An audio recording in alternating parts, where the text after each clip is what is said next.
it's just getting thrown around like candy to acquire players as this deadline. Never seen that before. I think it was a record like 50-something second-round picks. But let's talk about the teams that actually have a fantasy impact. So first and foremost, got to talk about the Suns.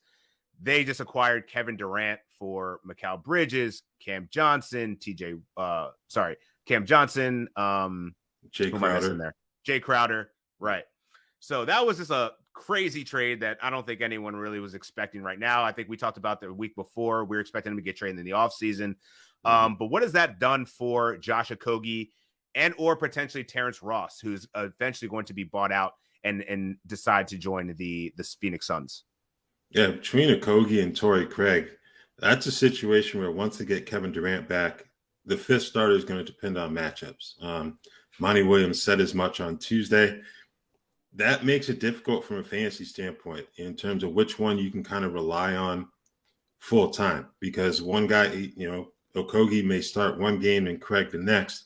You don't expect either one to fall completely out of the rotation if they're coming off the bench, but they will take a hit in that reserve role.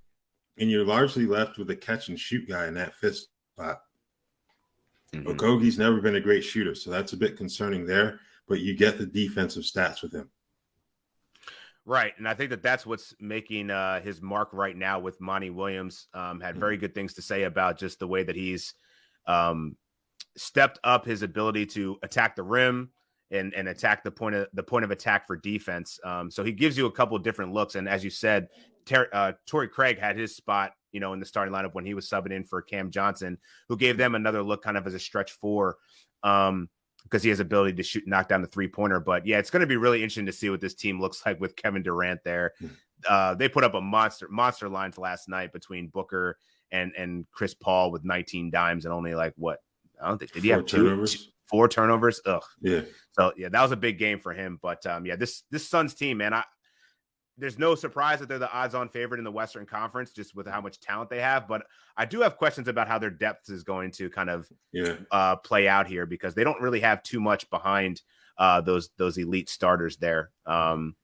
Let's talk about the other side of that trade, the Nets, who got a ton of wings. I mean, this is the 3-and-D squad between Mikal Bridges, Dorian Finney-Smith. You still have Royce O'Neal there. Yeah. So out of all that, what are you doing from a fantasy perspective? Because we've seen Cam Thomas already go to a bench role. Yeah. What are your expectations going forward? Because I don't really know who to trust right now. Yeah, I don't think you can. Like, the guys that you can trust are already rostered in the lion's share of leagues. Like, talk about Mikal Bridges.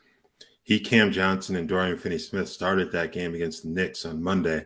I'd expect that's going to be your 2, 3, and 4 moving forward, with Claxton and Dinwiddie completing that 5. But yeah, I think Cam Johnson is going to be rostered in a lot of leagues already. I think if you're still holding on to Royce O'Neal, you're probably going to be looking for alternatives right now. He was still hovering at a little bit under 50% when he was starting. So, I think he takes a hit. I think Joe Harris takes a hit. If you need 3-pointers, you can still, I guess you can hold on to him in deeper leagues, but he's going to take a hit. Cam Thomas, I mean, unless he suddenly becomes like a defensive stalwart over the All-Star break, I think he's in trouble fantasy-wise, which is unfortunate given how hot he was as they were waiting for those trades to go through. That's interesting. I added Dorian Finney-Smith in a couple spots just for his ability to shoot the 3, get some rebounds, and he's been shooting pretty well for the Nets thus far, but it's really the minutes that he's getting. I think he's going to be pretty comfortable getting 30 minutes a night. And if you're going to attack anyone of this rotation, I think that's what I would look for, is who's getting the minutes. And I think you're right. Cam Johnson, curious to see how his fit continues to kind of formulate here in this new look Nets roster. One thing I can say for a fact, though, Ben Simmons, drop him everywhere you can. Yeah. That number's falling fast. Zach Lowe came out with a report saying they're going to try to look to move him in the offseason, but at this point, they're just not playing him because his confidence isn't there. That's pretty evident. He doesn't fit either. Right? And he doesn't, you're right. As much. He's like, you play him, he needs the ball in his hands, but you need to account for that throughout the rest of the lineup. And there have been times, including recently, where they've used him as the backup center. Doesn't really work there either, because he's not going to be able to bang with the bigs that are coming off the bench for other teams. So, if you can con somebody into trading for him, go for it. I know that's not nice, but if you can do that, go for it. But yeah, otherwise, you got to drop him. Yeah, he's just not going to get the minutes. And third center behind Day'Ron Sharpe, man, that's that's quite the substantial fall from grace.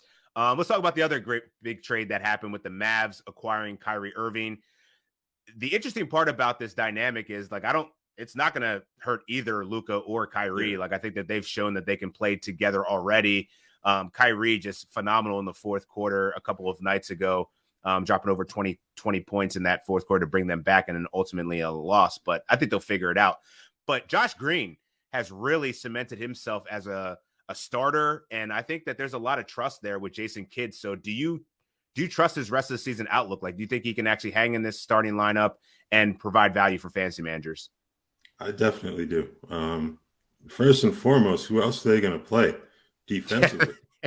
Like, he has to be out there. He's basically their best perimeter defender at this. So that's going to get him 30 to 33 minutes per game minimum, I think. And he's been playing a bit more than that. The offensive game has expanded. You play off of two guys like Luka and Kyrie, you're going to have opportunities to score against a decent, maybe scrambling. And he's taken advantage so far. I really believe in Josh Green. I think the bigger question would be the center position. Because of the defensive issues, you almost have to have Dwight Powell out there. We've seen JaVale McGee get limited run, which was more than what he was getting before. And Christian Wood, man, because he can't defend a chair. So it's like he'll give you 18. Yeah, he'll give you 18 to 20 points while he's out there. But if you're asking him to defend well in the two-man game, he just can't do it. So, which is probably also why he doesn't have a contract extension. But he's in a tough spot minutes-wise for that reason. Yeah, I was kind of hoping that the Dallas Mavericks would make a move to acquire someone in the front court to help with that, to bolster that defense. Because Christian Wood is just not it. But going back to Josh Green, he's only 39% rostered in Yahoo League, so he's still widely available. Yeah, got to scoop him up, and he's the only knock on him that I see really is his free throw percentage, but you can live with that. He doesn't get a ton of volume, but he's been given points. He's been given the rebounds. He gets a steal in there. So it gives you the 3-pointers over the last 14 days. So yeah, I like Josh Green a lot. He definitely would be one of my priority ads as a result of this trade that went down.